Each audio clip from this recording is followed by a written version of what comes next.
Hello everyone, for today's video is ito lang. Tinitingnan ko ang mga resibo ng pinadala ng aking kapatid galing sa Saudi. Okay? So, kayo mga OFW, ito lang ang maipayo ko sa inyo. Dapat nag-aipon din kayo dyan. Iba yung mga pinapadala nyo, iba yung iniipon nyo. Kasi pag uwi nyo dito sa Pilipinas, tanging resibo lang ang makikita nyo. Pero yung pinagpaguran nyo, hindi nyo na yun makikita, okay? So, hindi naman habang buhay nandyan kayo sa abroad. Hindi habang buhay nandyan kayo sa abroad. Okay? Kaya lagi kayo magtira para sa inyong sarili. Yes. Kasi, yung mga pinapadala nyo dito sa Pilipinas, ha? Sa mga OFW to, ha? Yung mga pinapadala nyo dito sa Pilipinas, ang tanging makikita nyo lang is resibo. So, yung pera is, wala na yun. So, lagi kayong magtira para sa inyong sarili.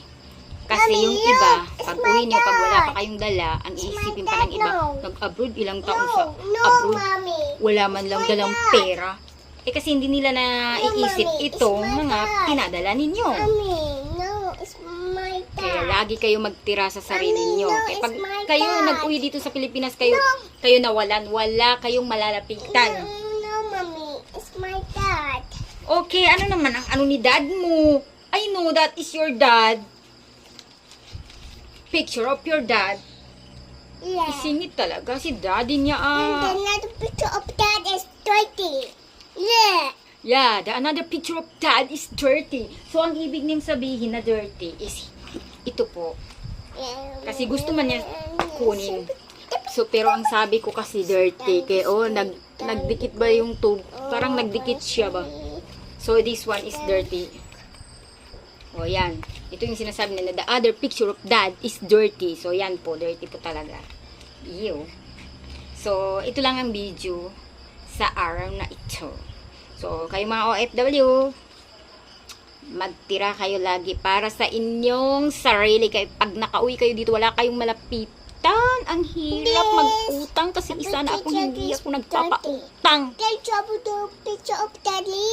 Kahit trapuhan yan, hindi yan mawala. Kaya tubig yan na nagdikit. Naku. Yes. Hindi yan matrapuhan, anak. Nasira na talaga yan. No. Another picture of daddy and those is a kid and not 20 anymore. So, ngayon na lang, hanggang dito na lang, kaya magdugo na ang ilong ko. Kaya nag-English na naman itong si Madam Auring.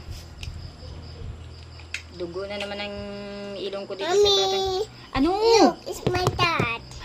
Alam ko na si daddy mo yan. Pakita mo sa kanila.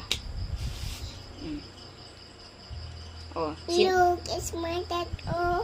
Sabihin mo, hello everyone. Hello everyone. Mm.